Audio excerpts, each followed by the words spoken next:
ఎన్నో ఏళ్లకు పూర్వం భూమికి దూరంగా సిండ్రెల్లా అనే అందమైన అమ్మాయి నివసిస్తూ ఉండేది. సిండ్రెల్లా తల్లి మరణించి ఎన్నో ఏళ్లైంది. ఆమె తండ్రి ఆమెను పెంచి పెద్ద చేశాడు. సిండ్రెల్లా తండ్రి మరో వివాహం చేసుకున్న తర్వాత వారి జీవితంలో ఎన్నో మార్పులు వచ్చాయి.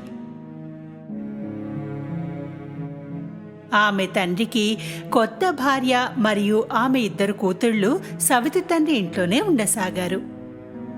మొదటిసారి వాళ్ళు కలిసినప్పటి నుండి సవితి తల్లికి సిండ్రెల్లా అంటే ఏమాత్రం ఇష్టం ఉండేది కాదు. ఆమె కూతుళ్లకు సిండ్రెల్లా అందం, ఆమె దయాగుణం అంటే ఈర్ష్యగా ఉండేది. సిండ్రెల్లా అక్కలు సిండ్రెల్లా అంత అందంగా ఉండేవారు కాదు. ఇంతేకాదు, వాళ్ళిద్దరూ ఎంతో కఠోరంగా మొండితనంతో ఉండేవారు. ఒకరోజు ఏదో పని కారణంగా సిండ్రెల్లా తల్లి దూర ప్రాంతానికి యాత్రకి వెళ్లాల్సొచ్చింది. అదే సమయంలో సిండ్రెల్లా సవితి తల్లి, ఆమె అక్కలు ఆమె జీవితాన్ని నరకంగా మార్చేశారు. సిండ్రెల్లా తోటలో అందమైన పక్షులతో కబుర్లు చెబుతున్నప్పుడు ఆమె సవితి తల్లి దగ్గరగా వచ్చింది. "ఈ రోజు నుండి నువ్వు ఇక్కడే పడుండు. ఇంటి పనంతా చెయ్యాల్సింది. నువ్వు ఇంత మంచి బట్టలు వేసుకుని తిరగడం నాకిష్టం లేదు."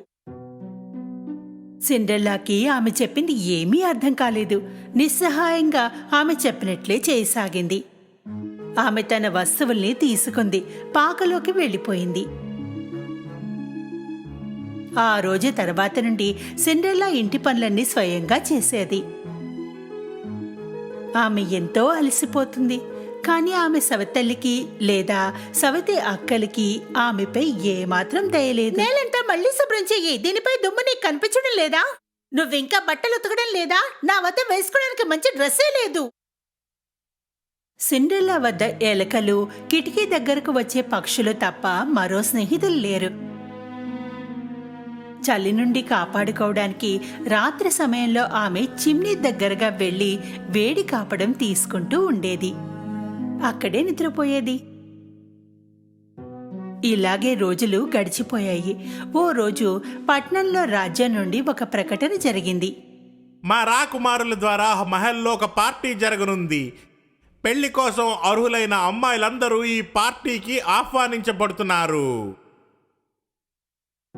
సవతి అక్కలు ఈ ప్రకటనని విన్న వెంటనే పరిగెత్తుకుంటూ ఇంటికి వెళ్లి తమ తల్లితో ఈ విషయాన్ని చెప్పారు. "పార్టీలో మీరిద్దరూ అందరికంటే అందంగా ఉంటారు. రాజకుమారుడు మీ ఇద్దరిలో ఒకరిని ఎంచుకోవాలి. ఈ విధంగా మనందరం మహల్లో ఉండగలం, అంతే కదా?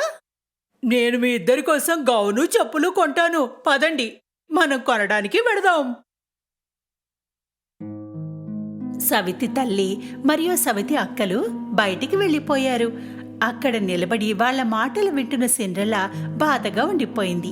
ఎన్నో రోజులు తయారీలు జరుగుతూనే ఉన్నాయి. సవతి అక్కల గౌను కుట్టించి వచ్చేసింది.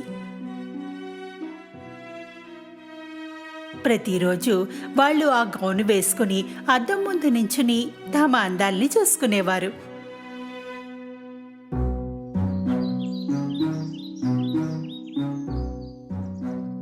చివరికి ఆ రోజు రానే వచ్చింది. సవతి అక్కలు ఆ రోజు ఎంతో హడావిడిగా సిండ్రెల్లాని పిలిచారు. "సిండ్రెల్లా, సిండ్రెల్లా, త్వరగా రా. ఎక్కడ ఉన్నావు? త్వరగా మా స్నానానికి నీళ్లు సిద్ధం చేయి."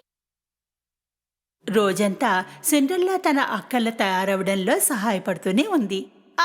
"కాస్త నెమ్మదిగా బ్రష్ చెయ్యి. మొత్తం జుట్టంతా ఉడిపికేస్తావా?" సాయంత్రం వరకు ఇద్దరూ పార్టీకి తయారవుతూనే ఉన్నారు. "మీ ఇద్దరు ఎంత అందంగా ఉన్నారో, చాలా అందంగా ఉన్నారు." సిండ్రెల్లా మొత్తం ధైర్యం కూడగట్టుకుని సవితి తల్లిని అడిగింది. "నేను కూడా పార్టీకి రావచ్చా?" "ఎవరు, నువ్వా?" "అవును, వాళ్ళు యవ్వనంగా ఉన్న కన్యలందరినీ పిలిచారుగా." "పార్టీకి నువ్వు ఇలాగే వస్తావా? రాజకుమారుడికి భార్య కావాలి, సేవకురాలు కాదు." "పదండి అమ్మాయిలు, పార్టీకి లేట్ అవుతోంది. నువ్వు గుర్తుంచుకో, పడుకునే ముందు పనంతా పూర్తి చెయ్యాలి. సవితి తల్లి అక్కలు పార్టీకి వెళ్ళిపోయారు. ఇంట్లో ఒంటరిగా సిండ్రెల్లా ఏడవసాగింది.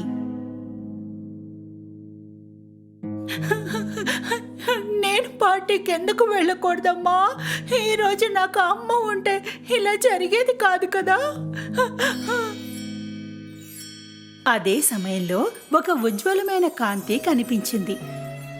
ముందు సిండ్రెల్లాకి అర్థం కాలేదు అదేమిటన్నది. ఆ ప్రకాశంలో ఒక ఆకారం కనిపించింది. ఆ ఆకారం ఎంతో అందంగా కనిపించసాగింది. నా బంగారు తల్లి సిండ్రెల్లా, నువ్వు కూడా పార్టీకి వెళ్ళు తల్లి, ఏడవద్దు. సిండ్రెల్లా తన కళ్ళను నమ్మలేకపోయింది. కంగారుగా అడిగింది, నేను కూడా పార్టీకి వెళ్ళొచ్చా? నేను ఎలా ఉన్నానో చూడు. చింతించకు, నేను నీకు సహాయం చేస్తాను. నాకు ఒక ఆనపకాయ 7 ఎలకల్ని అందివ్వు. సిండ్రెల్లాకి అర్థం కాలేదు ఆమెకి ఈ వస్తువులు ఎందుకు కావాలో, కానీ ఆమె అడిగినవి మాత్రం ఇచ్చింది. ముందు వంటింట్లోకి వెళ్ళింది. పెద్ద ఆనపకాయని తెచ్చింది. తను గోదాంలోకి వెళ్ళింది. ఎలక మిత్రుల్ని తోడుగా తీసుకుని వచ్చింది. పరి తన మంత్రదండంతో ఆనపకాయని అందమైన బండిగా మార్చేసింది. ఎలకల వైపు తిరిగింది. వాటిలో నుండి ఒకదాన్ని డ్రైవర్ చేసేసింది. మిగతా ఎలకలని అందమైన గుర్రాలుగా మార్చేసింది. ఆశ్చర్యంగా సిండ్రెల్లా బండిని గుర్రాల్ని చూస్తూ ఉండిపోయింది. అప్పుడు పరి ఆమె వైపు తిరిగింది. తన మంత్రదండంతో సిండ్రెల్లాని తాకింది. ఆమె పాత డ్రెస్ ఒక అందమైన పార్టీ గౌన్గా మారిపోయింది.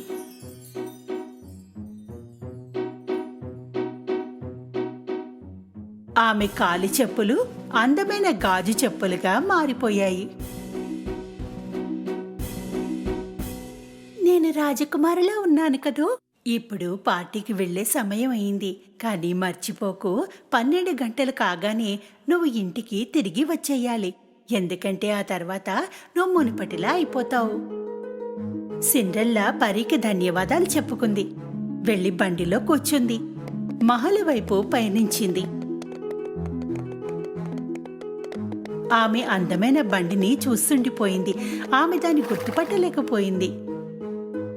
ఉన్నట్టుండి మెట్ల దగ్గర రాజకుమారుడు కనిపించాడు. సిండ్రెల్లా నిజంగానే పార్టీలో ఉన్న అందరి అమ్మాయిల కంటే అందంగా ఉంది. రాజకుమారుడి మొదటి చూపులోనే అందమైన అమ్మాయిని ప్రేమించాడు. ఆమె సవతి తల్లి, సవతి అక్కలు ఎంతో సంతోషంగా ఉన్నారు. వాళ్ళు ఆమెని గుర్తుపట్టలేకపోయారు. ఉన్నట్టుండి రాజకుమారుడు మెట్ల వద్ద కనిపించాడు. సిండ్రెల్లా పార్టీలో ఉన్న అందరు అమ్మాయిల కంటే అందంగా ఉంది. రాజకుమారుడికి మొదటి చూపులోనే ఆ అందమైన అమ్మాయి నచ్చింది. అందరూ ఆమెను ఎంతో ఉత్సాహంగా చూస్తున్నారు. ఆమె నెమ్మదిగా ముందుకు రాసాగింది. సవతి అక్కలు ఎంతో సంతోషంగా ఉన్నారు. రాజకుమారుడు తమ వైపే వస్తున్నాడని. ఓ, అతను నా వైపే వస్తున్నాడు, లేదు నా వైపు వస్తున్నాడు. కాని రాజకుమారుడు వాళ్ళని దాటి ముందుకు వెళ్లి ఆగాడు. హే సుందరి, నాతో కలిసి నువ్వు నాట్యం చేస్తావా? సిండ్రెల్లా ఎంతో సంతోషంగా ఒప్పుకుంది. రాజకుమారుడు సిండ్రెల్లా ఉత్సాహంగా చూస్తూ ఆహ్వానించబడి వారంతా చూస్తుండగానే నాట్యం చేశారు. సిండ్రెల్లా సంగీతం, నృత్యం చూశారు. ఆమె కనిపించింది ఆ మహల్లో రాజకుమారుడు తను తప్ప మరెవరూ లేనట్టుగా. వాళ్ళిద్దరూ అర్ధరాత్రి వరకు నృత్యం చేశారు. సిండ్రెల్లాకి ఎంత సమయం అయిందో తెలియలేదు.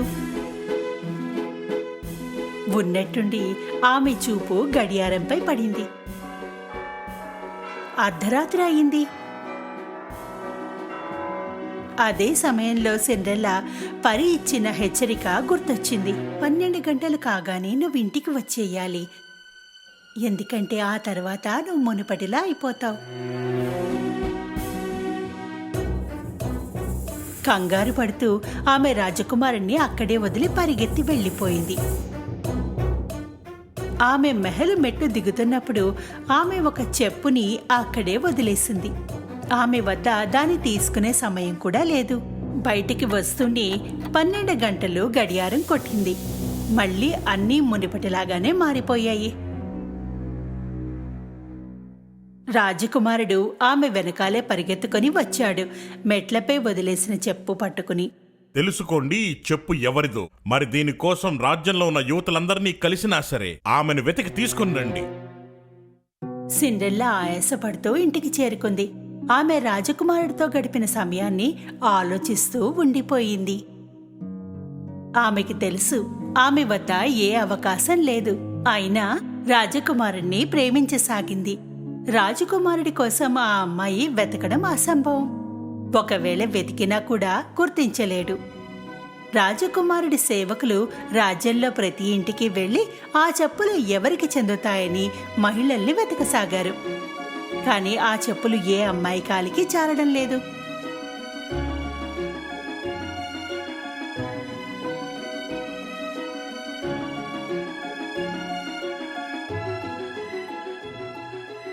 చివరికి రాజకుమారుడి మనుషులు సిండ్రెల్లా ఇంటికి చేరుకున్నారు.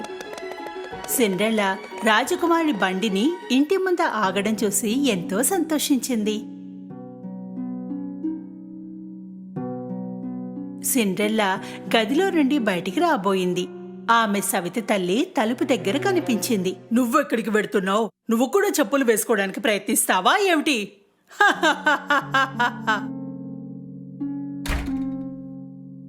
వ్యంగ్యంగా నవ్వడంతో పాటు సవితి తల్లి గోదాము తలుపుని మూసేసింది. వద్దు, దయచేసి తలుపు తెరవండి, తెరవండి దయచేసి. ఎంత బాధాకరమైన విషయం! రాజకుమారుడికి నీకు ఎలాంటి సమానత్వం ఉంది? సేవకులు ముందుగా సన్నగా ఉన్న అక్కకి చెప్పులు వేశారు, కానీ ఆమె కాళ్ళకి చిన్నవైపోయాయి. చూడు, ఇది నా కాళ్ళకి ఎంత చక్కగా సరిపోయిందో. తర్వాత లావు అక్కకి ప్రయత్నించారు, కానీ చెప్పులు ఆమెకు కూడా సరిపోలేదు.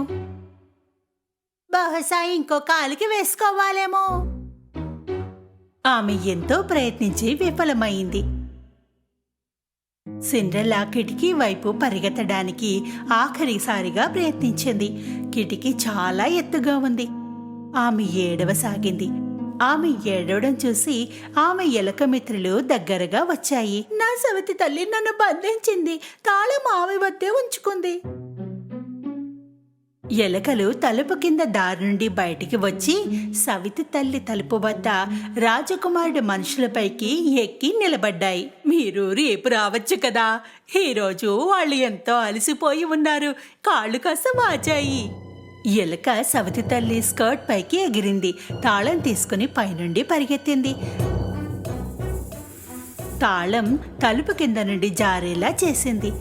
తాళాన్ని చూసి సిండ్రెల్లా ఎంతో సంతోషించింది. తలుపు తెరిచి త్వరగా కిందకి పరిగెత్తింది. అరే, నువ్వెలా బయటికి వచ్చావు? దయచేసి ఆగండి, వెళ్ళకండి, నేను కూడా చెప్పులు వేసుకుని చూడాలి. సవితి తల్లి అక్కలు ఈ మాటలు విని గట్టిగా నవ్వసాగారు. శాంతించు, ఇది రాజకుమారుని ఆజ్ఞ. రాజ్యంలో ఉన్న అమ్మాయిలందరూ వీటిని ప్రయత్నించాలి.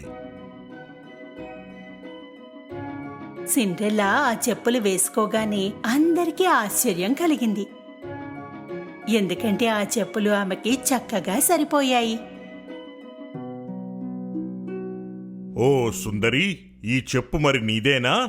సిండ్రెల్లా అవునన్నట్టుగా తల ఊపింది. దయచేసి మాతో పాటు మహల్కి రండి. సిండ్రెల్లా వారితో పాటు మహలుకు వెళ్ళింది. వారు ఆమెని రాజకుమారుడి ఎదుట నిలబెట్టారు. రాజకుమారుడు సిండ్రెల్లా కళ్ళలోకి చూడగానే అతనికి తెలిసింది ఆ రాత్రి ఆమె తనతో కలిసి నృత్యం చేసిందని. చివరికి నిన్ను నేను వెతకగలిగాను. నువ్వు నన్ను వివాహం చేసుకుంటావా? సంతోషంగా కన్నీళ్లు నిండిన కళ్ళతో ఆమె రాజకుమారుడి ప్రస్తావనని స్వీకరించింది. వారు వివాహం చేసుకుని ఎంతో సంతోషంగా జీవించారు.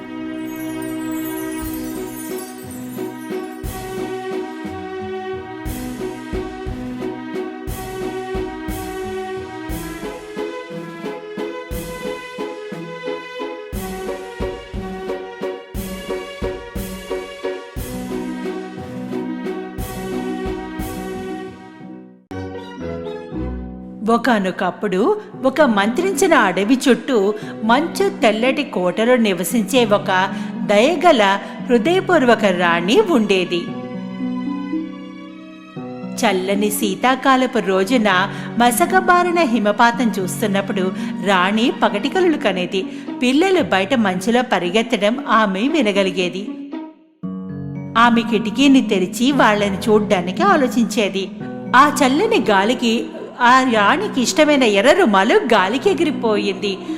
ఆమె ఎంతో దయతో రాణికి కృతజ్ఞతలు చెప్పారు. వారెంతో ఎదురు చూశారు. దయగల హృదయ రాణికి కృతజ్ఞతలు చెప్పారు. ఆమెకు నాకొక కూతురుంటే ఎంత బాగుండేదో, ఈ తెల్లటి మంచు, చెర్రీ ఎరుపు పెదవులు, ఒక అందమైన గుండె ఉండాలని. నెలలు గడిచాయి. హృదయపూర్వక రాణి కల నిజమైంది. 9 నెలల తర్వాత ఆమె చాలా కాలంగా ఎదురు చూస్తున్న కోరిక నెరవేరింది. రాజుకి రాణికి ఆడపిల్ల పుట్టింది. ఎంతో అందమైన పిల్ల అది. ఆమె వారికి స్నోవైట్ అని పేరు పెట్టారు. వారి ఆనందానికి ఎక్కువ రోజులు కొనసాగలేదు. స్నోవైట్ చిన్న అమ్మాయిగా ఉండగా రాణి కన్ను మూసింది. ఆకాశంలో ఒక నక్షత్రంగా మారిపోయింది. కొన్ని సంవత్సరాల తర్వాత స్నోవైట్ తండ్రి హెల్లా అనే ఒక మహిళను వివాహం చేసుకున్నాడు. కొత్త రాణి అందంతో రాజు ఆశ్చర్యపోయాడు.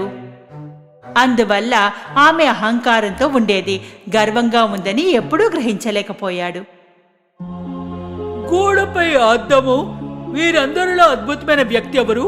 ఈ భూమిలో మహారాణి, మీరు ఏమాత్రం అందంగా ఇక లేరు.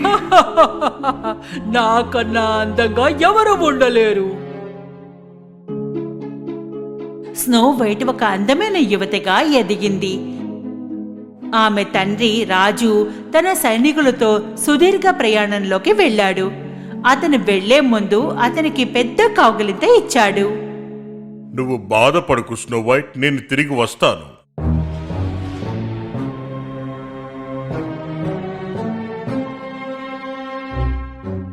ఒకరోజు అనుకోకుండా దుష్టహృదయపు రాణి హెల్లా తన ఛాంబర్కి డంకోవ్ని పిలిచింది.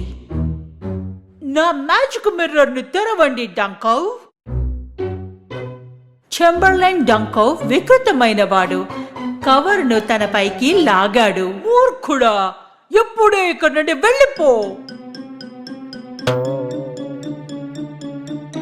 రాణి అద్దంలో తనను తాను చూసుకుని ప్రశంసించిపోయింది. గోడపైన అద్దమా? వీళ్ళందరిలో ఎవరు మంచివారు? మ్యాజిక్ మిర్రర్ ఆమెకు సమాధానమిచ్చింది. ఈ భూమిలో మహారాణి, మీరు ఏమాత్రం అందంగా ఇక లేరు. స్నోవైట్ చాలా అందగత్తె. హెల్లాకు చాలా కోపం వచ్చింది. అలా జరగడానికి వీల్లేదు. నాకన్నా అందంగా ఎవరు ఉండరు. మొత్తం కోపంతో కోటంతా కదిలిపోయింది. ఆమె దుష్టహృదయం స్నోవైట్ యొక్క అందాన్ని నాశనం చేయాలనుకుంది. ఆమె ఒక ప్రణాళిక వేసింది. స్నోవైట్ ని మంత్రముగ్ధమైన అడవిలోకి తీసుకెళ్లి చంపమ్మని అడిగింది. ఆమె హృదయాన్ని నాకు తీసుకుని రండి.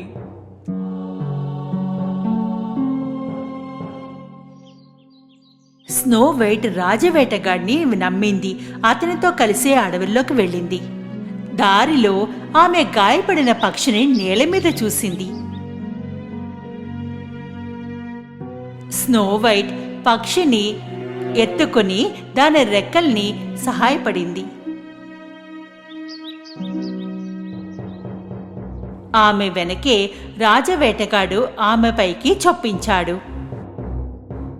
వెంటనే స్నోవైట్ను బాణం వేయడానికి విల్లందుకున్నాడు. అతను విల్లును ఎక్కుపెట్టి లక్ష్యం చూశాడు. కాని ఆ అమ్మాయికి దయగల హృదయం ఉందని అతను చూడగలిగాడు. అది తప్పు అని నిర్ణయించుకున్నాడు. స్నోవైట్ ని చంపడం వద్దని మనసు మార్చుకున్నాడు.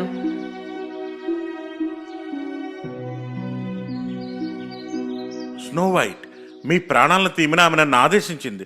నేను మీలాంటి మంచి ఇంకా దయగల వ్యక్తిని చంపలేను. నా ప్రాణాన్ని ఎవరు తీసుకోవాలనుకున్నారు? తాను క్వీన్ హెలా. మీరు తప్పక పారిపోవాలి, ఇంకా దాంకోండి. వేటగాడు రాణిని మోసగించడానికి ఆలోచించాడు. ఒక అడవి పందిని చంపడానికి ఎంచుకున్నాడు. అందువల్ల అడవి పంది హృదయాన్ని రాణి వద్దకు తీసుకెళ్లి హెల్లాకు యువరాణి మరణించిందని ఇచ్చాడు. యువరాణి భయపడింది. ఆ చీకట్లో అడవుల్లోకి పరిగెత్తింది. ఆమె ఇకపై పరిగెత్తే వరకు రాత్రి పదునైన కొమ్మలు గబ్బిలాల ద్వారా అడ్డుకొని కష్టపడింది. ఆమె ఒక చెట్టుపై కుప్పకూలి చల్లటి చీకటి మంత్రించిన పారాసెట్లో నిద్రపోయింది. వేటగాడు కోటను చేరుకున్నాడు. మహారాణికి వందనం చేశాడు. నేను మీ ఆదేశాన్ని నెరవేర్చాను. క్వీన్ హెల్లా ఒక అందమైన బాక్స్ను తీసుకుని హృదయాన్ని పరిశీలించింది. స్నో వైట్ చనిపోయిందని నమ్మింది. తనొక చెడు నవ్వు నవ్వి కోట గుండా ప్రతిధ్వనించేలా చేసింది. చివరికి సూర్యుడు ఉదయించినప్పుడు స్నో వైట్ అడవి నడిబొట్టున ఉన్నట్టు గుర్తించింది. అక్కడ ఆమె ముందు ఒక అందమైన చిన్న ఇల్లు కనిపించింది. ఒక చిన్న తోట గేటు పికెట్ కంచెతో ఉంది. చిన్న చిన్న కిటికీలు, డోర్ బెల్స్తో ఒక రౌండ్ ఆకుపచ్చ తలుపు. ఆమె గంట మోగించింది, కానీ ఎవరు సమాధానం చెప్పలేదు. ఆమె తలుపు తట్టడానికి అక్కడికి వెళ్ళినప్పుడు అది తెరుచుకుంది. లోపల ప్రతిదీ చాలా చిన్నగా ఉంది. ఆమె ఒక బొమ్మ ఇంట్లో ఉన్నట్లు అనిపించింది. చిన్న కుండలు, చిన్న చెంచాలు, చిన్న గ్లాసులు. ఆమె ఒక చిన్న గిన్నె సూప్ దొరికినప్పుడు ఆమె చాలా ఆకలితో ఉంది. ఆమె దాన్ని నెమ్మదిగా తినేసింది. ఆపై ఒక చిన్న మంచం మీద నిద్రపోయింది. ఎక్కువ దూరంలో కాకుండా ఇంటి యజమానులు ఆ ఇంటికి వచ్చి పనిని ముగించుకొని వచ్చారు.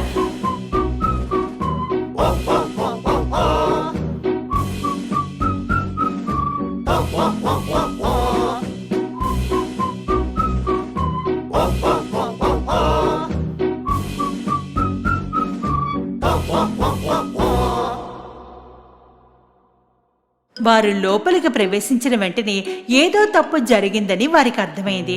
దాంతో వారు నిశ్శబ్దంగా నడిచి గుసగుసలాడారు. ఎవరో నా రొట్టెని తినేశారు. ఎవరో నా ప్లేటుని వాడారు. ఇక్కడ ఎవరో నా మంచం మీద పడుకొని ఉన్నారు. ఇప్పుడు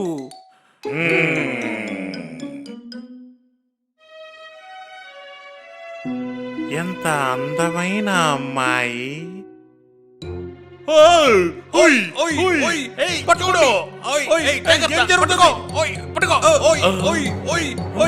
ఏం జరుగుతుంది? పట్టుకోండి.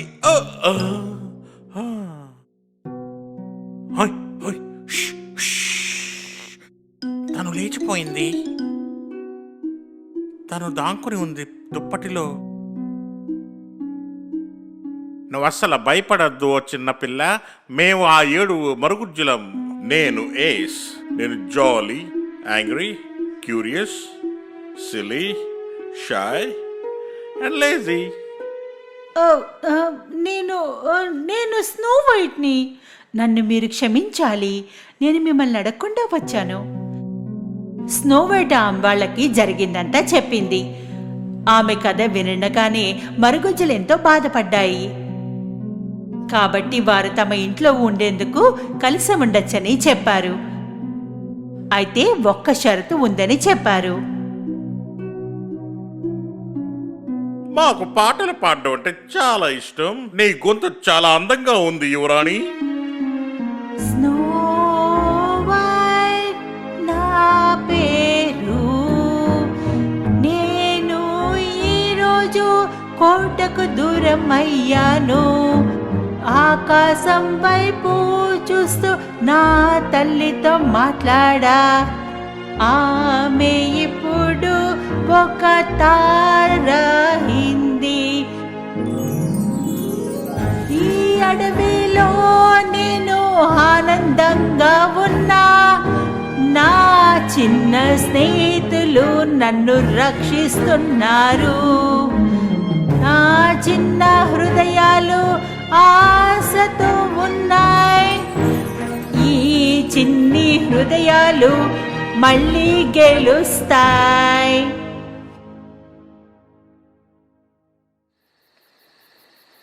దూరంగా మరొక దేశంలో ఒక అందమైన యువరాజు ఉన్నాడు. అతని పేరు ఆంట్వాన్. అతను రాత్రి కూర్చుని నక్షత్రాలను చూడడం ఇష్టపడతాడు. ఇది అతను ప్రేమిస్తున్న వ్యక్తుల గురించి గుర్తు చేస్తుంది. ఒక రాత్రి అతను స్నో వైట్ యొక్క ముఖాన్ని ఆకాశంలో చూశాడు. అతను ఆమెను వెతకాలని భావించాడు. ఆమె ప్రమాదంలో ఉందని అనిపించింది. అతనికి ఒక మాయాహారం ఇచ్చింది.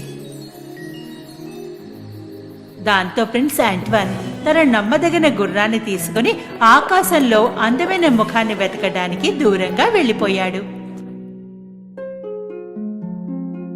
తిరిగి కోట వద్దకు దుష్ట హృదయపూర్వక హెల్లా మళ్లీ మ్యాజిక్ అద్దం ముందు ఉంది. మ్యాజిక్ అద్దం వెతికి చెప్పు, నా అందాన్ని చూద్దాం. డంకా ప్రవేశించాడు. దానిపై అడ్డంగా ఉన్న గుడ్డని పక్కకు లాగాడు. దాన్ని దాదాపు పగలగొట్టాడు. డంకా అటువంటి వికృతమైన సహాయకుడు. ఎల్లప్పుడూ చాలా కష్టమైన సమయాల్లో ఇబ్బందికరమైన వికృతమైన రూపంలో మారిపోతాడు. రాణి అతనితో నిరంతరంగా కోపంతోనే ఉండేది. డంకా వెళ్లిపోగానే హెల్లా రాణి అద్దం ముందుకు వెళ్లి అడిగింది. ఆమె ఎంత అందంగా ఉందో చెప్పమని అడిగింది. గోడపైన అద్దమా? అందరికంటే అందమైన వారెవరు? క్షమించండి నా రాణి, కానీ 7 మరుగుజ్జులతో నివసించే స్నో వైట్ ఈ భూమిలో అత్యంత అందమైనది. లేదు, ఒప్పుకోను. స్నో వైట్ చనిపోయిందని నేను అనుకున్నాను. రాణి రాత్రంతా అలాగే ఉండిపోయింది. స్నో వైట్ ను ఒక్కసారిగా చంపడానికి ప్రణాళికలు వేసింది. ఆమె మారు వేషంలో ఉండడానికి ఉత్తమ మార్గమని నిర్ణయించుకుంది. ఆమె ఒక అందమైన చిన్న కుందేలుగా మారిపోయింది. ఉదయం మరుగుజ్జులు పనికి వెళ్ళిపోయాయి. ఒక్కొక్కటిగా స్నో వైట్ చెంప మీద ముద్దు పెట్టుకుని వెళ్ళిపోయాయి. ఆమె ఇంట్లోనే జాగ్రత్తగా ఉండమని చెప్పి హెచ్చరించాయి. ఇప్పుడు యువరాణి, అపరిచితులకి తలుపు తెరవకండి, అది సురక్షితం కాదు. అడవి ఎంతో ప్రశాంతంగా ఉంది. స్నో వైట్ తోటలోని పుష్పాలను నీరు పెట్టడం ప్రారంభించింది.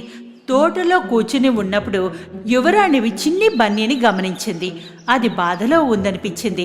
ఆమె వెళ్లి దాన్ని ఎత్తుకుని ఇంట్లోకి తీసుకుని వచ్చింది. ఆమె కుందేలు దెబ్బతిన్న కాళ్ళు కట్టుకట్టి మరుగుజ్జ మంచం మీద ఎండలో విశ్రాంతి తీసుకోమని ఉంచింది. కుందేలు నిద్రపోతున్నట్లుగా అనిపించింది. కానీ అది గదిని విడిచిపెట్టిన వెంటనే కుందేలు కళ్ళు తెరిచి చుట్టూ చూసింది. అప్పుడు అది కిందకి దూకి దూకి దూకి తిరిగి దుష్టరాని హెల్లాగా మారిపోయింది. ఆమె ప్లాన్ చేసినది ఇదే. యువరాణి అక్కడ ఉందట్టుగా విషం నుండి చనిపోతుందని అనుకుంటూ ఆమె దిండులోకి విషాన్ని పోసింది. విషంతో చావాలని కోరుకుంది. స్నో వైట్ తోటలో పనిచేయకుండా చాలా అలసిపోయింది. ఆమె విశ్రాంతి కోసం లోపలికి వచ్చింది.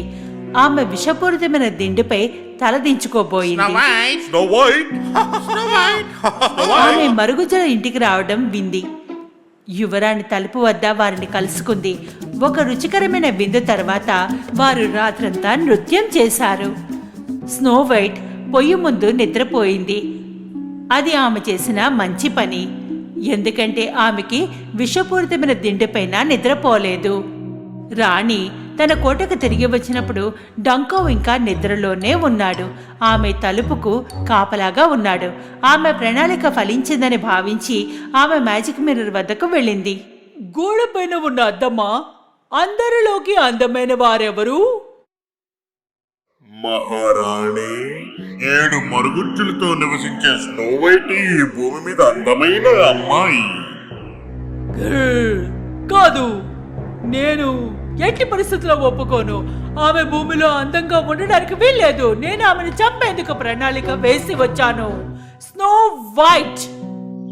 కొద్ది రోజుల తర్వాత ఆమె మరుగుజ్జులు పనిచేశారు. స్నో వైట్ కొన్ని దుస్తుల్ని ధరించాలని అనుకుంది. స్నో వైట్ తలుపు మీద చిన్నగా తట్టారు. తలుపు 3 సార్లు తట్టబడింది.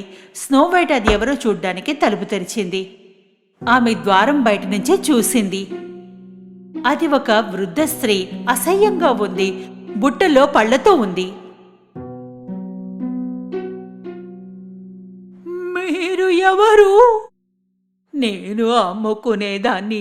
నా దగ్గర ఎంతో రుచికరమైన పళ్ళున్నాయి. నువ్వు రుచి చూడాలనుకుంటున్నావా? స్నో వైట్ తలుపు తెరవడానికి భయపడింది. కానీ ఆమె ఎర్రగా ఉన్న పళ్ళని ఇష్టపడింది. ఇదిగో తీసుకో. ఈ అందమైన రుచికరమైన పళ్ళని తిను. ఇది ఉచితంగా ఇస్తున్నా. స్నో వైట్ వృద్ధురాలిచ్చిన యాపిల్ తీసుకుంది. ఒక ముక్క కొరికింది. ఆ యాపిల్లో విషం ఉంది. సహాయం కోసం కేకలు వేయడానికి అరిచింది. నేల మీద పడింది.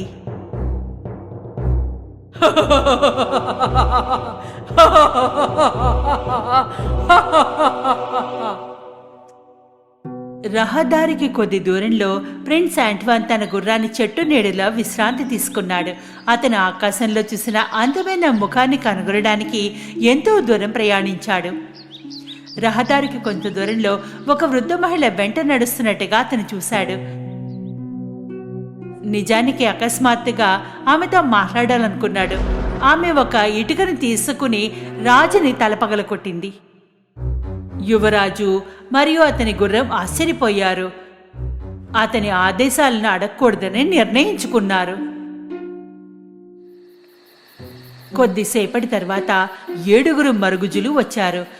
వారు స్నో వైట్ మంచంపై ప్రాణం లేకుండా ఉండడం చూశారు. వారు ఎంతో విచారంగా ఉన్నారు. వారి హృదయాలు 1000 ముక్కలుగా విరిగిపోయాయి. వారు ఒక అందమైన గాజు శవపేటికను పొందారు. ఆమెను దేశంలోని పొడవైన నదికి తీసుకుని వెళ్లారు. తద్వారా రాజప్రజలందరూ ఆమె అందం తెలుస్తుందని అనుకున్నారు. కొద్దిసేపటి తర్వాత ప్రిన్స్ తన గుర్రంపై నది ఒడ్డున ప్రయాణిస్తున్నాడు. పడవలో గాజు శవపేటికని గమనించాడు. అది ఒక అమ్మాయి అని గుర్తుపట్టాడు. యువరాజు ఎంతో విచారంగా ఉన్నాడు. కానీ శవపేటిక యొక్క ముఖ చిత్రాన్ని తెరిచారు. అతను తన జేబులో నుండి స్టార్టస్ నెక్లెస్ ని తీసుకుని యువరాణి మీద ఉంచాడు. గుడ్ బై నా యువరాణి. నా యువరానికి వీడ్కోలు. మీరు ఎక్కడ ఉన్న నక్షత్రంలా ప్రకాశిస్తారు. అప్పుడు సరిగ్గా ప్రిన్స్ స్నో వైట్ కదలిక చూశాడు. స్టార్ డస్ట్ నెక్లెస్ మాయాజాలం. అతను ఆకాశంలోకి చూసి ముఖాన్ని శ్రద్ధగా శోధించాడు. అతనికి బహుమతిగా ఇచ్చింది. స్నో వైట్ ప్రాణాలను తెచ్చుకుంది. ఆమె మేల్కొన్నప్పుడు ఇంత అందమైన యువరాజు తన పక్కన నిలబడి తనని కాపాడడానికి వచ్చాడని చూసి ఆశ్చర్యపోయింది. వారు చివరకు ఒడ్డుకు చేరుకుని స్నో వైట్ కోటకు తిరిగి వచ్చినప్పుడు ఆమె యువరాజు యాంట్వాన్ రాజుకు వివరంగా చెప్పారు. రాజు ఇవన్నీ విన్న తర్వాత స్నో వైట్ ని చూశాడు. రాజు రాజ్యం నుండి బహిష్కరించాడు. రాజు మ్యాజిక్ మిర్రర్ ని అక్కడి నుంచి తొలగించాడు. రాణికి సంబంధించిన వస్తువుల్ని కూడా తొలగించాడు.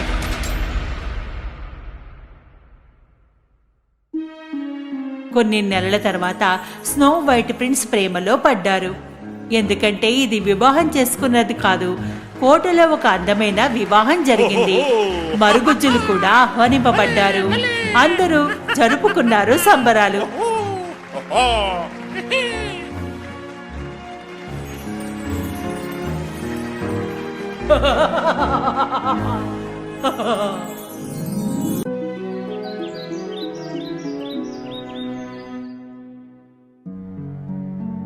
ఒకసారి ఒక దూర దేశంలో ఒక మంత్రగత్తె ఉండేది. దాని ఉదాసీనతకు కారణం దానికి పిల్లలు కలగరని తెలియడమే. నిజానికి ఒకవేళ దానికి పిల్లలు ఉంటే అది వాళ్ళకి తన నిగూఢ రహస్యాలు, శక్తిని వారికే ఇచ్చేది. అందుకే అది నిర్ణయించుకుంది, మొదటి అమ్మాయిని అందరికీ దూరంగా తీసుకెళ్లి అచ్చు తన కూతురిలా పెంచి పెద్ద చేసేది. చెడు ఇంద్రజాలం మొత్తం ప్రదేశాన్ని అదుపులోకి తీసుకుంటుంది. ఎక్కడ మంత్రగత్తె ఉండేదో అక్కడికి కొద్ది దూరంలో ఒక రైతు తన భార్యతో కలిసి ఉంటుండేవాడు. ఒకరోజు అతనికి మంచి శుభవార్త తెలిసింది. అతని భార్య చెప్పింది, మనం తల్లిదండ్రుల్ని కాబోతున్నాం. దురదృష్టవశాత్తు వారి సంతోషం ఎక్కువ సమయం నిలవలేదు. రైతు భార్య అనారోగ్యం పాలయ్యింది. సమయం గడుస్తున్న కొద్దీ ఆమె బరువు తగ్గిపోతోంది. ఒకవేళ త్వరగా నయం కాకపోతే బిడ్డని కూడా కోల్పోతారు. ఆమె భర్త ప్రతి మందు, లాభకరమైన మూలికలు అన్నీ ప్రయత్నించాడు, కానీ నయం కాలేదు.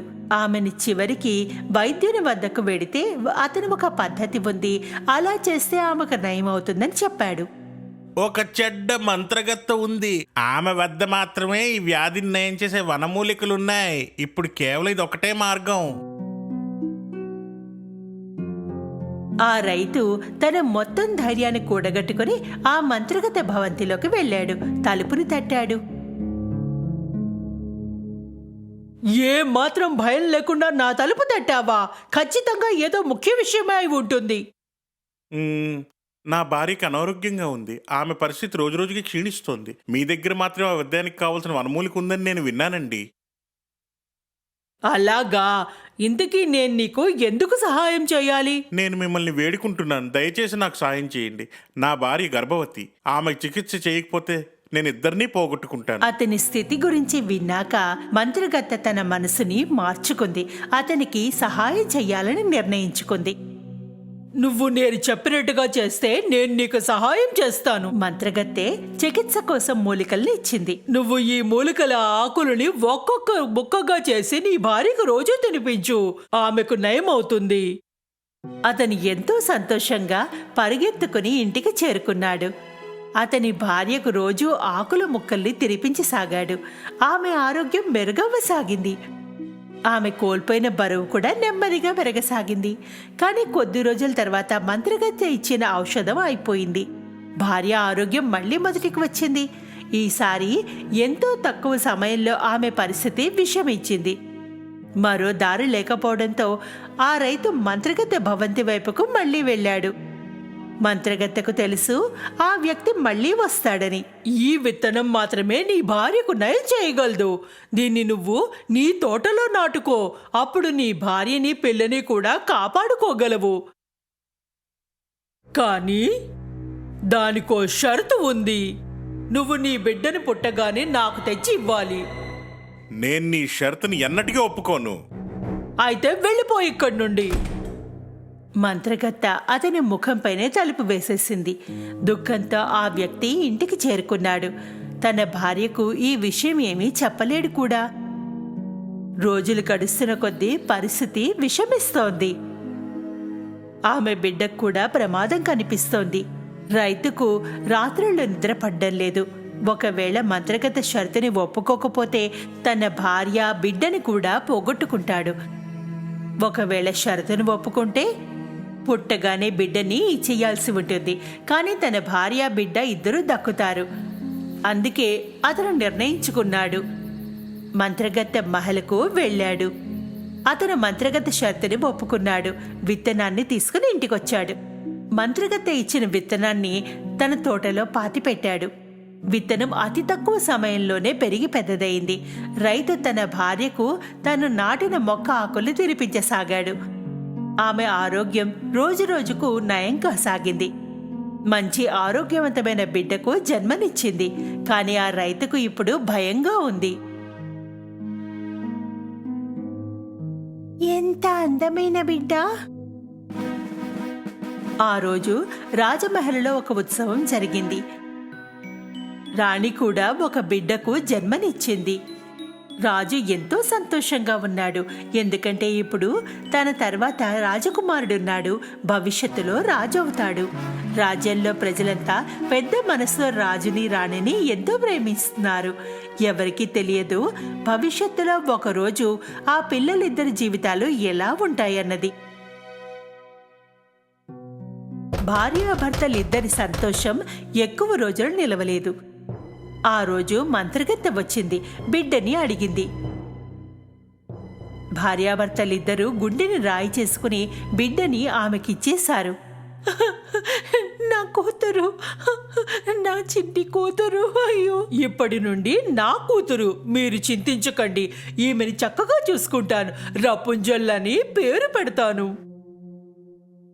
మంత్రగత్తె బిడ్డను తీసుకుని అడవిలోకి వెళ్ళిపోయింది. అక్కడ ఎంతో పెద్ద టవర్ ఉంది.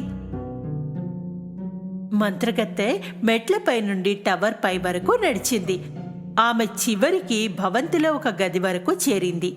మంత్రగత్తె ఆ బిడ్డని అక్కడ పెంచసాగింది. రాపుంజల్, నా అందమైన బంగారు తల్లి.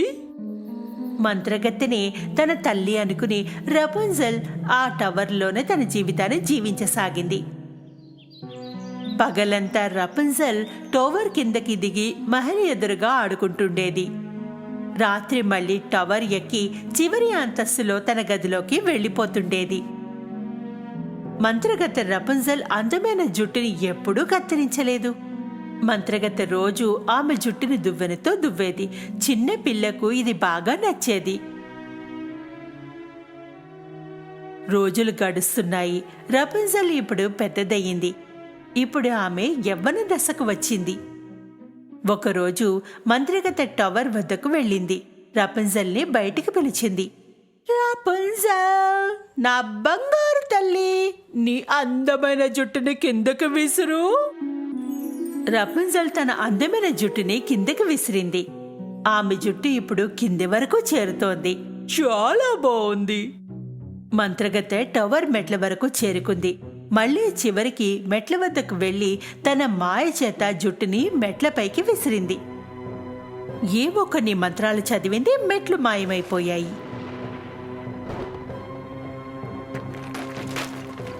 ప్రపంచంలో ఏ మంత్రము కూడా ఈ మెట్లని మళ్ళీ వచ్చేలా చేయలేదు.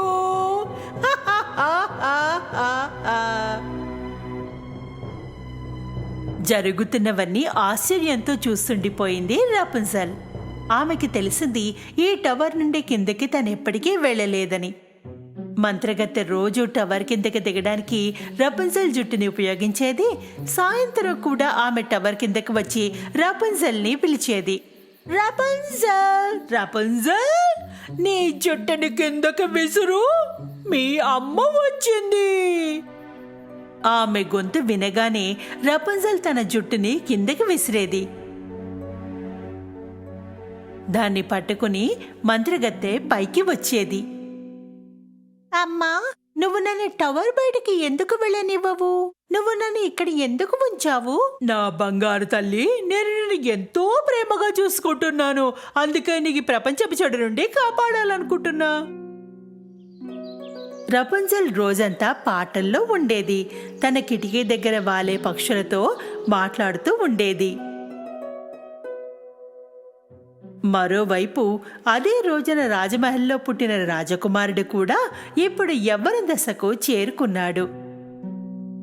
రాజు ముసలివాడయ్యాడు.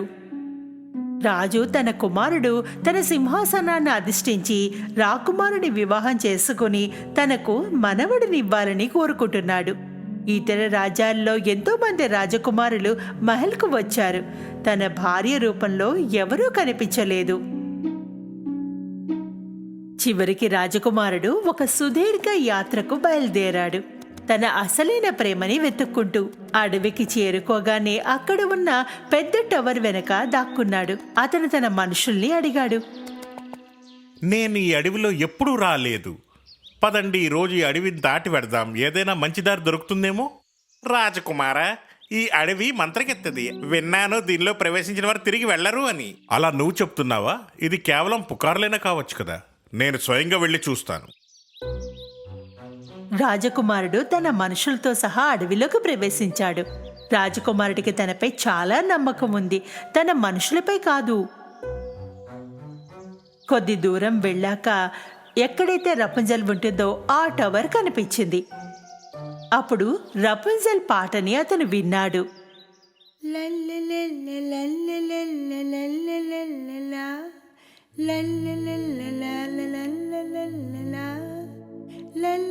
ఎంత తీయటి స్వరం! టవర్ దగ్గరకు వెళ్ళాడు రాజకుమారుడు. ఆమె పాటని విన్నాడు. కొంతసేపటి వరకు ఆనందిస్తూనే ఉండిపోయాడు.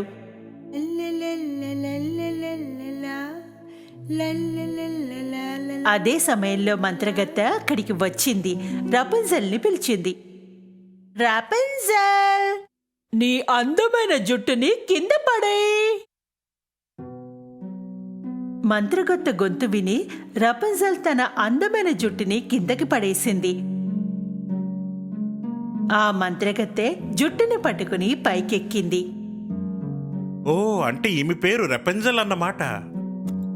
రాజకుమారుడు కొద్ది సమయం టవర్ చుట్టుపక్కలే తిరిగాడు. చివరికి రపుంజల్ని చూడాలని నిర్ణయించుకున్నాడు.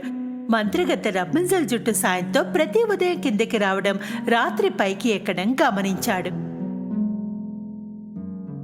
రాపుంజల్, నీ అందమైన జుట్టుని కింద పడేయ్.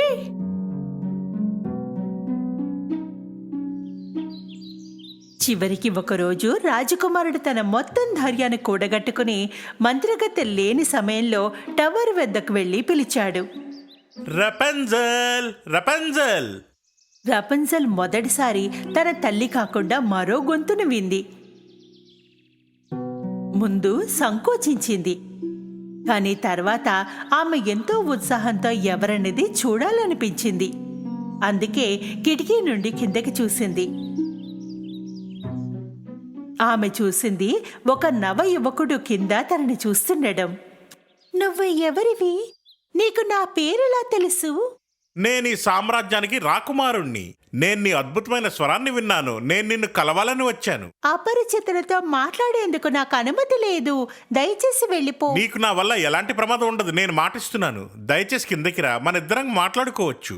నేను కిందకి రాలేను, ఇక్కడ మెట్లు లేవు. త్వరగా ఇక్కడి నుండి వెళ్ళిపో. అమ్మ నిన్ను చూడకూడదు. రాజకుమారుడు వెంటనే చెట్టు వెనకాల దాక్కున్నాడు. టవర్ దగ్గరకు మంత్రగత్తె చేరుకుని పిలిచింది. రాపుంజల్ జుట్టు పట్టుకుని పైకి వచ్చింది.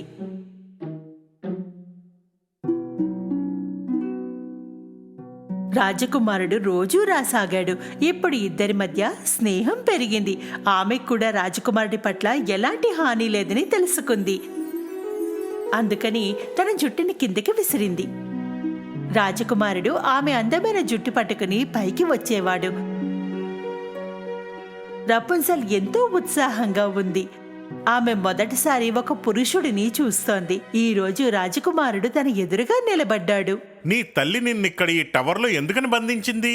అమ్మ నాకు చెప్పింది ఈ ప్రపంచం అంతా చెడుతో నిండిపోయిందని, ఆమె నన్ను రక్షించడానికి ప్రయత్నిస్తోందని. కానీ ఇదెంత హాస్యాస్పదం! ఎందుకు ఒక తల్లి తన కూతుర్ని ఇలాంటి చోట బంధించి ఉంచుతుంది? ప్రపంచంలో చెడు ఉన్నమాట నిజమే, కానీ సౌందర్యం కూడా ఉందిగా.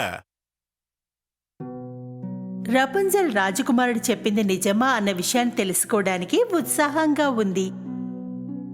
ఆమె కూడా బయటి ప్రపంచం గురించి తెలుసుకోవాలనుకుంటోంది. చివరికి ఆమె నిర్ణయించుకుంది అక్కడి నుండి పారిపోవడానికి. ఆ రాత్రి మంత్రగత్తె టవర్ చేరుకునేటప్పటికి ఆమె రాపుంజల్ జుట్టు కింద పడి ఉండడం చూసింది. రాపుంజల్ నేను రావడం చూసి ఉంటుంది, అందుకే జుట్టు కింద పడేసింది. టవర్ ఎక్కాక ఆమె చూసిందేమిటి? రాపుంజల్ జుట్టు కత్తిరించి కిటికీకి కట్టేసి ఉంది. రాపుంజల్ ఎక్కడా కనిపించలేదు. ఆమె క్షణాల్లో తెలుసుకుంది రాపుంజల్ పారిపోయిందని. రాపుంజల్ జుట్టుని కత్తిరించి కిటికీకి కట్టేసింది. దాన్ని పట్టుకుని రాజకుమారుడితో కలిసి టవర్ కిందకి వచ్చేసింది. రాపుంజల్, రాపుంజల్, నువ్వు నన్ను మోసం చేసే ధైర్యం నీకెలా వచ్చింది? ఈలోగా రాపుంజల్ రాజకుమారుడు ఆ మాయా అడవి నుండి బయటపడ్డారు. అడవి మంత్రంతో ఉన్నది అన్న మాట కూడా మంత్రగత్తె పుట్టించిన పుకారే. ఆమె అక్కడికి ఎవరూ రాకూడదని, రాపుంజల్ని ఎవరూ చూడకూడదని అనుకుంది. రాపుంజల్ రాజకుమారుడు చివరికి రాజమహల్ని చేరుకున్నారు. రాపుంజల్తో పాటు రాజకుమారుడు రాజా రాణి ఎదుటికి వెళ్ళాడు. రాజు ఎంతో ఆరోగ్యంగా తన ఎదుటే నిలిచి ఉండడం చూశాడు. నాన్నగారు, మీ ఆరోగ్యం పూర్తిగా బాగుపడింది. ఇది ఎలా జరిగింది? ఒక ఔషధ మూలిక నీ తండ్రి ఆరోగ్యాన్ని నయం చేసింది. దాని పేరేమిటి? రపుంజల్. రపెంజల్? రపుంజల్? రాజకుమారుడు వారికి ఏం జరిగిందో అన్నీ వివరంగా చెప్పాడు. రాజు చెప్పాడు, ఒక ముసలి జంట వచ్చి ఈ ఔషధాన్ని ఇచ్చారని. వారికి ఆ చెడు మంత్రగత కథ కూడా చెప్పారు. ఎలా తమ కూతుర్ని పుట్టగానే తీసుకుని వెళ్ళిపోయిందో. రాజకుమారుడు రపుంజల్ ఆ ముసలి జంట ఇంటికి వెళ్లారు. ఆ ముసలి తల్లిదండ్రులు అందమైన జుట్టున్న అమ్మాయిని చూడగానే గుర్తుపట్టారు. ఆ అమ్మాయి తన కూతురు రపుంజల్ అని, మంత్రగత్త ఎత్తుకెళ్లిన అమ్మాయి అని. నా బంగారు తల్లి, చివరికి నువ్వు నాకు దొరికావు.